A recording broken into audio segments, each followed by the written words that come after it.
let me tell you something. When McDonald's like, you switching your French fries, you know what I'm saying? Emotionally, like, what you mean you're not using the same potato you used to use before? Like, you understand? Like, it's a reason McDonald's French fries are considered the #1 French fry in the fast food 100%. industry. I mean, You let me ask you understand? a question. Yeah. Let me ask you a question. What do you call McDonald's? What do I call it? What did you and your friends call McDonald's? You call it McDonald's all the time? Yeah, McDonald's, yeah. No, Mickey see, D's. thank you.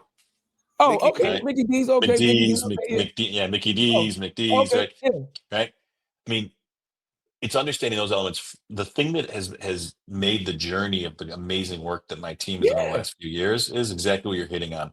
We don't talk. The simple way we talk about it is we don't talk brand to fan. We spend a lot of time talking fan to fan. So all the work that we did came about as a result of going literally on a road trip across the country, sitting in Yeah. restaurants, not only sitting in restaurants, meeting them at a Walmart, going to church. Literally went to church and talked to the pastor and talked about the role that McDonald's plays in the community, right? Going in and talking to rock bands about, McDonald's runs after a gig and, when you're riding the cars and riding the buses as a band trying to make it. All of those kind of conversations. And we developed something we call fan truths. There's no work that we don't do that when the work is presented, the conversation would be, what is the fan truth that's behind it? And if there was not a fan truth behind it, even if the idea was spectacular, we didn't do it.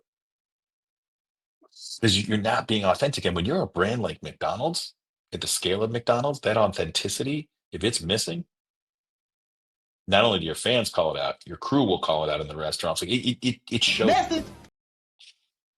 Shadow, you're spot on. We spent lots and lots of time. And then, like the head of insights that was one of my partners on the team.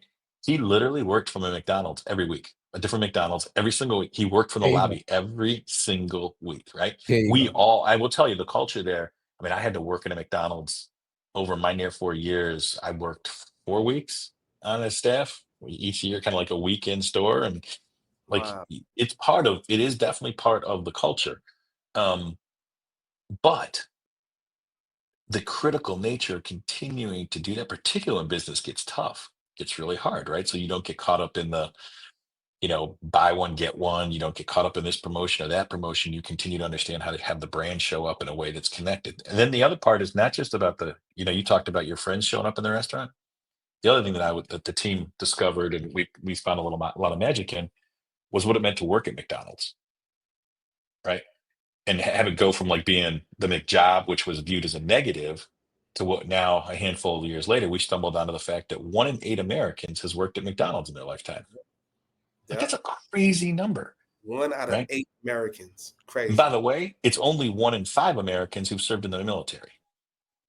Ooh. So it was like, how do we take that and make a point of pride? And by the way, if you're in a community and you are working there and you're paying your bills and you're actually finding a way to get to college, or you're like, these are meaningful careers and jobs for people, right?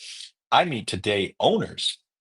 When I was fortunate enough to be out meeting with franchisees, I met owners who started on a fry machine and worked their way up to actually owning 2, 3, 4, 10 restaurants, right? Wow. We weren't telling the pride behind that story. We weren't telling the stories of those communities. We weren't telling the connection that takes place. And that's part of what was, frankly, feel a little bit of a fraud sometimes, because I feel like my job was really easy. The diamonds were all sitting on the floor. No one just kind of picked them up, polished them off, and started to put them present. And that's really the key to what I did, was like just leaning into like the culture that was already there, and giving permission to tell those stories. Let me tell you something, Tarek. I'm gonna tell you this story. I'm gonna tell you this because you brought up that 1 in 8. I have a cousin. He's more like an uncle to me because he's a lot older, but he's actually my cousin. So we call him Uncle Charles. Uncle Charles is autistic. And my Uncle Charles would walk the equivalent of, let's call it about a mile across a bridge every day. So we lived in a 2-fare zone. So he would walk across the bridge, and he worked at a McDonald's on Hunts Point, and he lived on Colgate. So he would walk across the bridge and walk to work and walk home every day. And I think Uncle Charles did 25 years at McDonald's and walked to work, rain, sleet, hail, snow, and they never treated him poorly. They loved him. You understand? They, gave him different jobs and they supported him. And this is what we talk about again, like a part of the community of what McDonald's plays, right?